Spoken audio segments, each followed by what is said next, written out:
नमस्कार, बीएनएम में आपका स्वागत है। मैं हूं मिथिलेश द्विवेदी।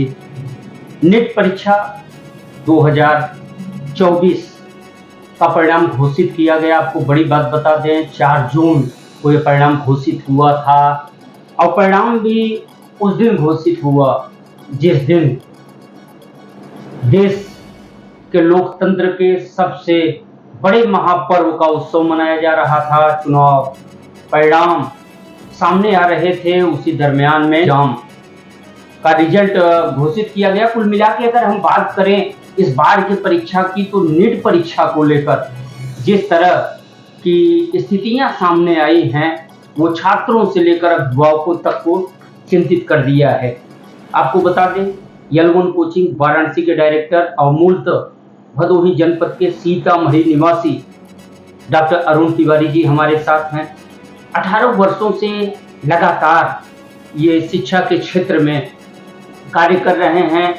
तमाम परीक्षाओं को देखा है, तमाम परिणामों को देखा है, लेकिन इस बार का जो परिणाम घोषित किया गया है उसके बाबत हम बात करेंगे। सर, बहुत बहुत स्वागत है। धन्यवाद मिथिलेश जी। जिले के हैं आप, अलग बात है, हम बनारस आए हैं और यहाँ यल1 कोचिंग में हमारी आपकी बात हो रही है। एक बड़ा सवाल है, इस बार का जो परिणाम घोषित किया गया है उसे लेकर तमाम तरह की बातें हो रही हैं। वाकई में OMR का जो था अंक, वो और अभी जो घोषित किया गया उसमें बहुत ज़्यादा डिफरेंसेस हैं। क्या पूरे परीक्षा के दौरान हम लोगों ने ये भी देखा कि हरियाणा का एक सेंटर अनुक्रमांक, वो आप ही के जरिए बातें आई, आप ही के जरिए हम लोगों ने जाना कि वो सीरियल नंबर के साथ 8 बच्चे सीरियल नंबर से और सब 720 में 720। क्या कहेंगे सर? सबसे पहले मिथिलेश जी, आपको बहुत बहुत धन्यवाद करूंगा कि और आपके चैनल को कि हमें इस मुद्दे को आप उठा रहे हैं और इस मुद्दे पर आप बात करने के लिए हमारे पास आए। ये बहुत ही हास्यास्पद रहा है नीट 2024 का रिजल्ट, क्योंकि मैं भी पिछले 18 सालों से हर साल नीट के बच्चों को प्रिपरेशन करवाते हैं और करीब हजारों बच्चे हमारे पढ़ाए हुए डिफरेंट मेडिकल कॉलेज में पढ़ रहे हैं। और ये हमारे लिए नया नहीं है, हमेशा से रिजल्ट, हर साल एग्जाम होते हैं, हर साल रिजल्ट आते हैं, बच्चे सफल होते हैं। हमारा तो एक बच्चा आपको जानते ही हैं, 720 में 715 नंबर दीपक साहू अर्जित किया था, 705 नंबर, 695 नंबर, या इसके पहले 720 में 720 भी लोगों के आए हैं। ऐसा नहीं है कि पहली बार हुआ है, लेकिन इस बार जो गड़बड़ी हुई वो कुछ ज्यादा ही मतलब हास्यास्पद है। और ये लगता है कि ऐसा तो नहीं है कि ऐसी गड़बड़ी हमेशा से रहती हुई हो, इस बार पकड़ में आ गई। क्योंकि जैसे आपने सवाल पूछा, क्या आखिर मैटर क्या है, क्या मतलब कहाँ पर ये दिक्कत हुई है, तो मुझे जब 4 जून को, मुझे याद है मैं ड्राइव कर रहा था, कहीं से आ रहा था, तो हमारे एक जानने वाले हैं, उनकी बेटी पढ़ती थी हमारे यहाँ और मतलब मेरे द्वारा पढ़ाई गई थी। तो उसने बोला कि सर हमारा 693 या 2 ऐसे मार्क्स आ रहा है। तो उनके पिताजी मुझे फोन किए, डीएसपी हैं, और उन्होंने फोन किया कि सर बच्चे का नंबर तो आ गया है, रिजल्ट आ गया। तो उसी समय, उसी दिन लोकसभा का रिजल्ट आया था, तो सब लोग उसी में अपना देख रहे थे टीवी वगैरह, और मैं ड्राइव कर रहा था। मैं बोला कि नहीं, रिजल्ट तो 14 जून को आने वाला था। बोले नहीं सर, आ गया है, मैं रिजल्ट देख लिया हूँ, मेरे बच्चे का 691-92 नंबर, ऐसे कुछ उन्होंने बताया, एग्जैक्ट नंबर याद नहीं है, लेकिन रैंक याद है। बोले कि 3300 के आसपास मेरी रैंक है। मैं उनसे फिर से पूछा, क्या 690 नंबर पर 3500 रैंक, 3300 रैंक? हाँ सर, यही नहीं समझ में आ रहा है। उसके एक दिन पहले हम लोग, उनके गार्जियन से हम लोग ये बात कर रहे थे कि मौलाना आजाद अच्छा है, कि लेडी हार्डिंग अच्छा है, कि KGMU अच्छा है, BHU अच्छा है, कहाँ बच्चे का एडमिशन कराया जाए। क्योंकि मान के चल रहे कि 695 या 690 प्लस नंबर अगर बच्चे का है, तो ऑब्वियसली उसका रैंक बहुत अच्छा आएगा, अंडर 100 या अंडर 200 या अंडर 500 रैंक आएगा, तो अच्छे कॉलेज में जाएगा। और यहाँ 3300 रैंक आ गया, तो मुश्किल से, मतलब कॉलेज तो मिल जाएगा लेकिन उतना अच्छा नहीं मिलेगा। तो फिर मैं तुरंत जब अपने सेंटर पहुंचा, तो मैं यहाँ पर भी चेक वगैरह कराए जो बच्चे, तो देखा मैंने कि यहाँ पर 650 मतलब 650 के ऊपर तक बच्चे को जब नंबर 623 नंबर पर रैंक आ रही है 55,000, 55,000। पिछले साल 623 वाला बच्चा MBBS कर रहा है, इस बार 623 वाला, तो 623 के जरिए 650 तक वाला बच्चे को भी सिलेक्शन नहीं होने वाला है। शायद ही उसको कोई कॉलेज मिले, नहीं मिलेगा जो अभी मौजूदा है। अब बात इसमें आती है कि इसमें दिक्कतें कहाँ कैसे आपको लग रहा है कि, क्योंकि जब मैं देखा तो शाम का समय था, तो रात में मैं बहुत उसको एनालाइज किया और नेक्स्ट डे मैंने एक वीडियो बनाया, वो आप यूट्यूब पर मिल भी जाएगा। तो मैंने बोला कि स्कैम हुआ है एक तरीके से एनटीए के द्वारा, और क्योंकि दो तीन चीजें आ रही थी जिसका जवाब, मतलब जवाब तो दे रहे हैं लेकिन सेटिस्फैक्टरी जवाब नहीं है। पहला कि आप 720 में 720 बच्चे, एक बच्चा, दो बच्चा, 5 बच्चा, 10 बच्चा नहीं, 67 बच्चे, 67 बच्चे 720 में 720 पा रहे हैं। मतलब आप क्या एग्जाम ले रहे हैं, क्यों ऐसा पेपर बनाते हैं? मतलब इसमें कौन अच्छा है, कौन मतलब उतना अच्छा नहीं है, कौन मेहनत किया, जो मेहनत नहीं किया, इसको पता ही नहीं चल पाएगा।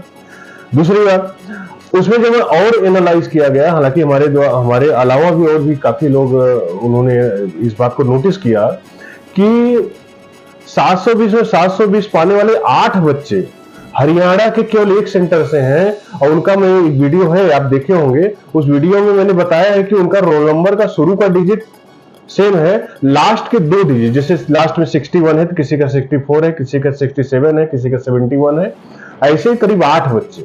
क्या सारे जितने बुद्धिमान बच्चे थे सब एक ही सेंटर पर पहुंच गए थे, उसी हरियाणा वाले सेंटर पर?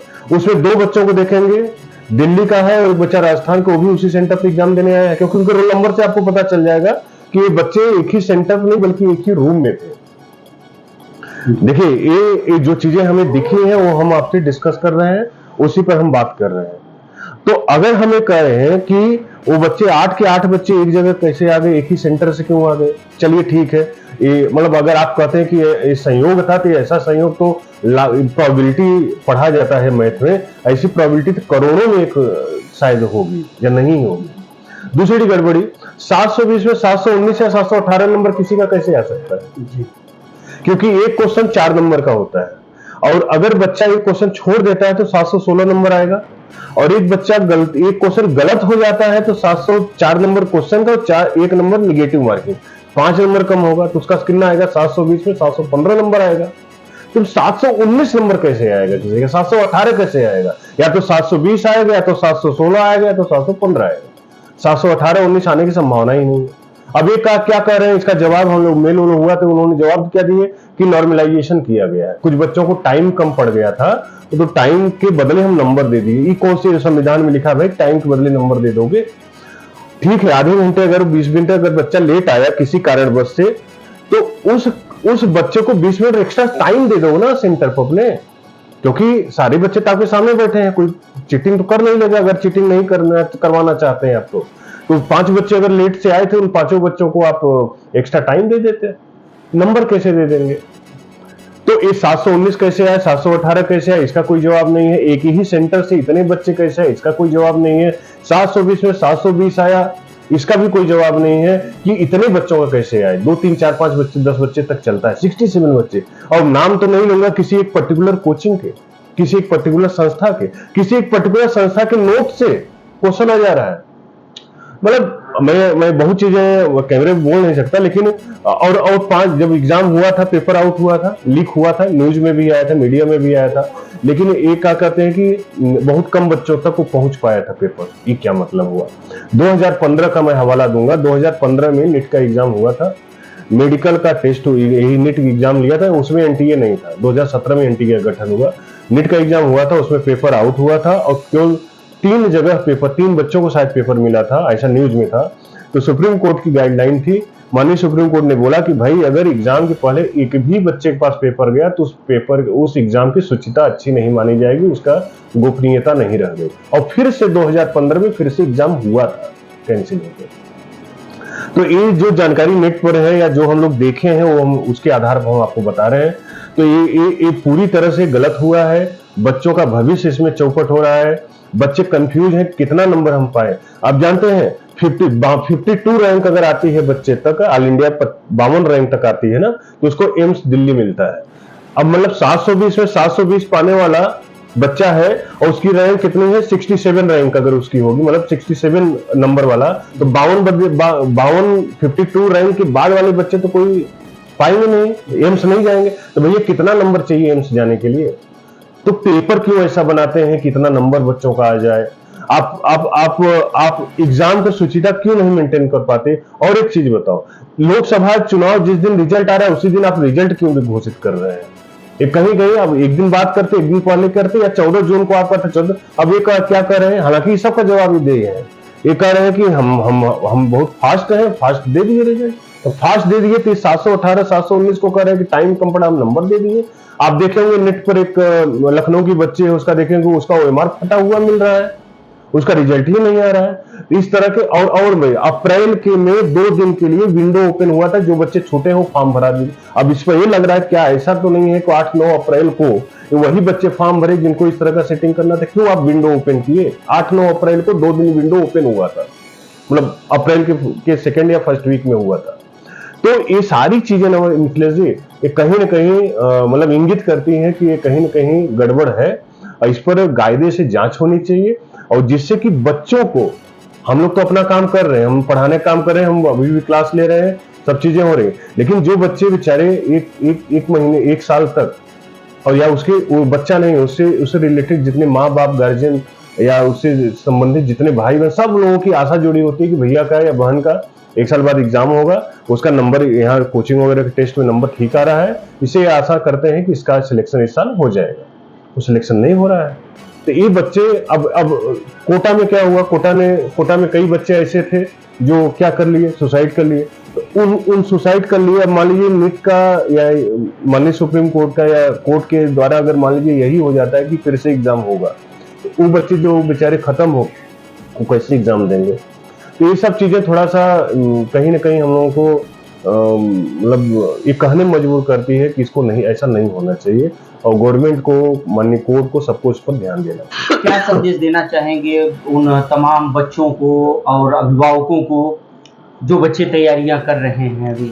मिथिलेश जी, मैं बस एक ही बात बोलूंगा कि एग्जाम में जो भी गड़बड़ी हुई है उसकी जो भी चीजें होंगी, सब लोग लगे हुए हैं, इलेक्ट्रॉनिक मीडिया, प्रिंट मीडिया, सब लोग गए हैं, न्यूज आया मार्केट में, संज्ञान लिया कोर्ट ने, और उस पर काम हो भी रहा है, और कुछ न कुछ उसका अच्छा परिणाम आएगा, ऐसा हम मानते हैं। लेकिन इसके साथ साथ हम बच्चों को, अभिभावकों को ये कहेंगे कि बच्चे को घर पर न बैठे, क्योंकि मान लीजिए री एग्जाम होता भी है तो भी उनके लिए पढ़ाई जरूरी होगा, मान लीजिए री एग्जाम नहीं होता है तो भी उनके लिए पढ़ाई जरूरी, क्योंकि अगले साल का जो एग्जाम है वो पास ही आपके आ रहा है।